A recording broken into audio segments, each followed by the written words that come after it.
All right, next up, we got Marcin Tybura versus Greg Hardy.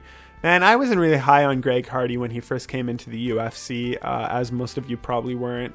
But recently he's kind of grown on me. I mean, you look at Tybura, he does have 7 wins by knockout and 6 by sub, which is like huge. That just shows great fight IQ in my opinion. And I mean, there's people who have better records than that, but for this fight specifically, Hardy does have 6 wins by KO, and I think he's only fought 6 or 7 times. I think one of his fights either was a disqualification or no contest. Yeah, I'm pretty sure it was. So he's got 6 wins by knockout. I think Marcin's going to look to take Hardy down to the ground on this fight, or at least he should. Hardy needs to defend those takedowns and stuff Tybura's attempts. If Tybura can match that, he will test Hardy and push him to a limit that Hardy might not be used to yet, depending on the caliber of fighters that he's been fighting recently. And the problem here that I have is both of these fighters are looking good.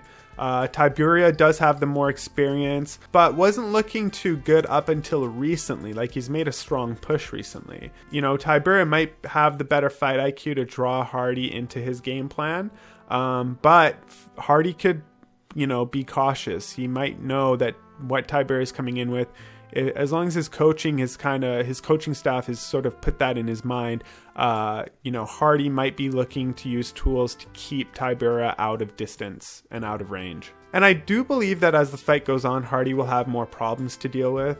Both of these guys have been fairly active, so there's not much to say in that realm. But Tybura could grind out Hardy, and he'll also look to play a safe game. As I said, he's got better fight IQ than Hardy. So as the fight goes on, I see Tybura being able to make more adjustments in his game plan than Hardy would. But man, Hardy's just got like such good performance and great size and physique. I don't know how that plays a huge factor against Tybura, because at the same time, Hardy might end up getting drawn into Tybura's game and gas out as the fight continues. So if he gets taken down, that's going to be a problem. But, Hardy is slowly working his way up. He's not rushing himself. He is taking on highly skilled fighters and slowly working his way up the food chain as he goes, instead of just rushing to the top and taking the best of the best. He's just slowly warming up into, and that's what I appreciate about Hardy. He's not rushing himself into a top spot. He has 6 wins by knockout. Anybody who does this would probably be a lot further ahead as far as the level of competition they're fighting, but we've seen a lot of people get strike down when that happens.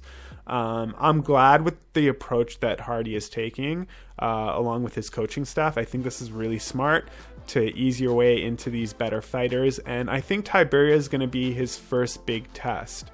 Because Hardy has a late start to MMA, Tybura doesn't, and that's where this fight kind of gets difficult for me, because I feel like Hardy will have the better power, and if he lands a punch, Tybura might take it and get knocked out.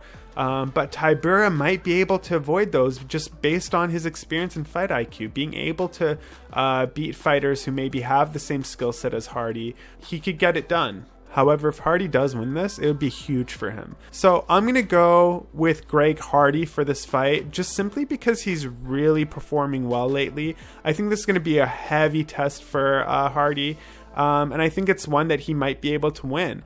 If he does win this fight, then I have high hopes for Hardy moving forward.